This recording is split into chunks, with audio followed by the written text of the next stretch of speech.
ہمارے چینل کو سبسکرائب کریں، ساتھ ہی بیل آئیکن کو کلک کریں اور آنے والا بیان سب سے پہلے سننے کے لیے۔ بیان آپ فیس بک پر سن رہے ہیں تو پیج کو فالو ضرور کریں، شکریہ۔ عبداللہ ابن جدعان کے گھر کے قریب سے میرے حضور گزر رہے تھے کہ ابو جہل نے دیکھ لیا اور ہاتھ میں نوکیلا پتھر پکڑا اور حضور پہ حملہ آور ہو گیا۔ آقا کریم علیہ السلام نے کوشش کی کہ الجھاؤ پیدا نہ ہو، لیکن یہ اس بات پہ تلا ہوا تھا کہ حضور کو اذیت دے۔ اس نوکیلے پتھر سے حملہ آور ہو کے حضور کو گہرے زخم دیتا ہے، حتیٰ کہ حضور کے مبارک بدن سے خون بہنے لگ جاتا ہے۔ وہاں سے حضور سین حرم میں پہنچتے ہیں اور اللہ کی حضور سر بسجود ہو جاتے ہیں۔ حضور کے چچا حمزہ بن عبد المطلب ابھی اسلام نہیں لائے تھے، وہ شکار کھیل کے واپس آ رہے ہیں، اور جب وہ شکار کھیل کے آتے تھے تو بڑا اترا کے چلتے تھے۔ انہوں نے سنا کہ دو لونڈیاں آپس میں بات کر رہی ہیں۔ اس کو پتا ہوتا نا کہ اس کے بھتیجے کے ساتھ کیا سلوک ہوا ہے تو یہ کبھی بھی ایسی چال نہ چلتا، اس کی ٹوری کوئی اور ہوتی۔ تو رک گئے، قدم خود بخود ٹھہر گئے، رک کے پوچھا کیا ماجرا ہوا؟ کہا تمہارے بھتیجے کو ابو جہل نے مارا ہے اور اس کے نازک بدن سے خون بہتا رہا۔ وہ خاموش تھا لیکن اس نے جان بوجھ کے زیادتی کی اس پر۔ بس غصے میں بپھر گئے۔ سین حرم کے آس پاس قریش اپنی مسند جمائے بیٹھے ہوتے تھے ٹولیوں کی شکل میں۔ آج امیر حمزہ آئے اور ابو جہل کو تلاش کر کے اپنی کمان کو زور سے اس کے سر پہ مارا اور اس کا سر پھٹ گیا، اور ساتھ بولے تم نے ہمارے بھتیجے کو لاوارث سمجھا ہے؟ اب اس کے حواری کھڑے ہو گئے، لیکن ابو جہل بڑا کائن شخص تھا، اس نے سمجھا کہ یہ تو اب تنہا ہیں، لیکن لڑائی کی آگ روشن ہوگی تو بنو ہاشم بھی نکل آئیں گے تو یہ لڑائی لمبی ہو جائے گی، تو اس کا سبب میں ہوں، قصور میرا ہے۔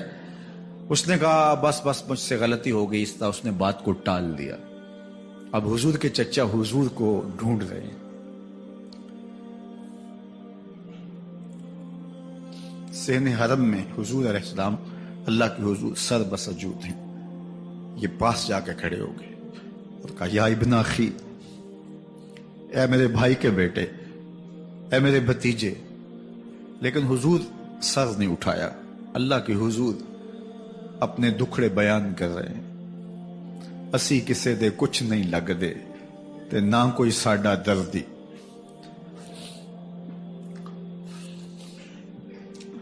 اللہ کے محبوب علیہ السلام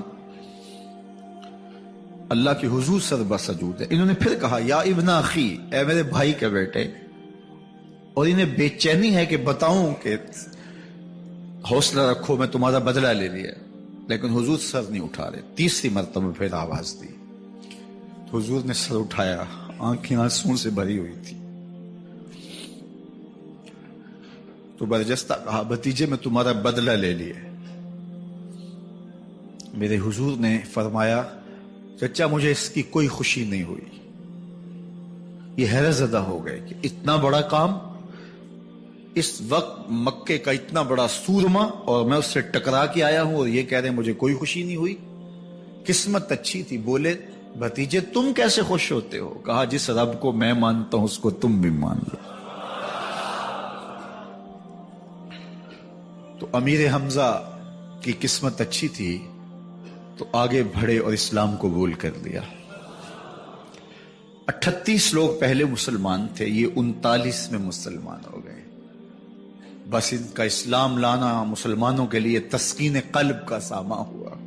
حضور کی آنکھوں میں امٹتے ہوئے آنسو، آگے بڑھے، کعبے کو غلاف کو پکڑا، کہا اللہم اعز الاسلام باحب الرجلین الیک بعمر ابن الخطاب اور بعمر ابن حشام۔ اے اللہ ایک شیر دیا ہے، ایک شیر اور دے دے، اب تیری مرضی، یا عمر بن خطاب دے دے یا عمر بن حشام دے دے۔ اگرچہ اس نے میرے اوپر پتھر برسائے ہیں، مجھے زخمی کیا ہے، لیکن اگر دین کی تقویت اس سے ہو سکتی ہے تو مالک مجھے کوئی غصہ نہیں۔ چاہے عمر بن حشام، یہ ابو جہل کا نام ہے، مجھے چاہے ابو عمر بن حشام دے دے یا عمر بن خطاب دے دے، ایک شیر دے دیا، ایک شیر اور عطا کر دے۔ حضور کعبہ کے غلاف سے لپٹ کے اللہ کے حضور دعائیں مانگ رہے ہیں۔ 39 لوگ اسلام لا چکے ہیں، 40ویں کا انتظار ہے۔ اللہ کے محبوب علیہ السلام کی دعائیں ہیں، حضور کی التجائیں ہیں۔ ادھر یہ خبر پورے مکے میں پھیل جاتی ہے کہ حمزہ بھی ایمان لے آئے۔ کفار پر سراسیمگی سی کیفیت پیدا ہو جاتی ہے کہ ہم تو سمجھتے تھے کہ یہ 2-4 لوگ ہیں، 10 15 20 لوگ جمع ہو جائیں گے، اور اس طرح کے لوگ بھی اگر ان کے ساتھ شامل ہو گئے تو ان کا راستہ نہیں روکا جا سکے گا۔ وہ سر جوڑ کے سوچنے لگے، ابو جہل کو کوسنے دینے لگے، اس نے کیوں یہ ظلم کیا کہ اس کا نتیجہ یہ پھر ہمیں بھگتنا پڑ رہا ہے۔ اس کے لیے کوئی تدبیر کرنی چاہیے، اس کے لیے کوئی حکمت سوچنی چاہیے۔ 26 سال کا نوجوان ہے، خطاب کا بیٹا ہے، نام عمر ہے، اپنے گھر کے اندر پیچ و تاب کھا رہا ہے کہ اگر یوں ہی اسلام پھیلتا رہا تو ہمارے بتوں کے خلاف اٹھنے والا یہ نظم اتنا پھیل جائے گا کہ روکنا مشکل ہو جائے گا، آباء و اجداد کی کہانیاں ختم ہو جائیں گی، یہ ایک نیا دین ایسے پنپتا رہا تو پھر اس کو روکا نہیں جا سکے گا۔ کون روکے؟ دل میں خیال آیا اس کا ایک ہی حل ہے کہ بانی اسلام کی زندگی کا چراغ گل کر دیا جائے، لیکن یہ اتنا بڑا کام کون کرے؟ سوچا خود کروں گا۔ اٹھتی جوانی اور یہ پہلوانی کا زمانہ تھا عمر بن خطاب کا، اعضاء میں توانائی، طبیعت میں جوش، تلوار حمائل کی۔ دوپہر کے وقت خیال آیا تو کڑکتی دوپہر میں چل پڑے۔ سنسان گلیاں ہیں، سخت گرمی ہے، لوگ دیواروں سے لگ کے چلتے ہیں اگر کوئی کسی کو کسی مجبوری کے تحت کہیں جانا بھی پڑے، لیکن یہ مست ہاتھی کی طرح اپنے ارادے کو عملی جامہ پہنانے کے لیے گھر سے نکل پڑتے ہیں، اور اس انداز سے تلوار حمائل کیے ہوئے آگے بڑھ رہے ہیں۔ نعیم بن عبداللہ آگے سے آ رہے تھے، آنکھوں میں اترا ہوا نشہ دیکھا، کہانی سمجھ گئے، یہ بھی مسلمان ہو گئے تھے لیکن ابھی ایمان ظاہر نہیں کیا۔ کہا عمر کدھر کے ارادے ہیں؟ کہا بانی اسلام کا چراغ بجھانے جا رہا ہوں، یہ روز روز کی کہانی ختم کرنے جا رہا ہوں۔ آج حمزہ ایمان لائے ہیں، کل کوئی اور آ جائے گا، پھر اس تحریک کو روکنا مشکل ہو جائے گا۔ نعیم بن عبداللہ مسکرا کے بولے گھر کی خبر لی ہے؟ کہا کیا ہوا میرے گھر کو؟ کہا تمہاری بہن فاطمہ بھی اس محمد کی غلام بن گئی ہے، تمہارا بہنوئی سعید بن زید بھی اس کا نوکر بن گیا ہے۔ بس بپھر گئے، وہ جو غصہ تھا وہ ادھر منتقل ہو گیا، بہن کے گھر کا رخ کیا۔ جب دروازے پہ پہنچے تو اندر سے قرآن پڑھنے کی آواز آ رہی ہے، جو کہا گیا تھا، جو سنا تھا، اس کا یقین پیدا ہو گیا۔ زور زور سے دروازے کو کھٹکھٹانے لگے۔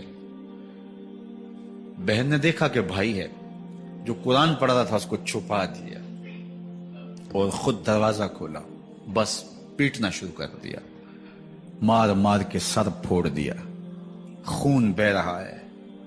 جب سر پھٹ گیا تو فاطمہ بنت خطاب بولی عمر تم خطاب کے بیٹے ہو، میں بھی خطاب کی بیٹی ہوں، سن لو محمد کا دامن نہیں چھوڑو، جو کرنا ہے کرو۔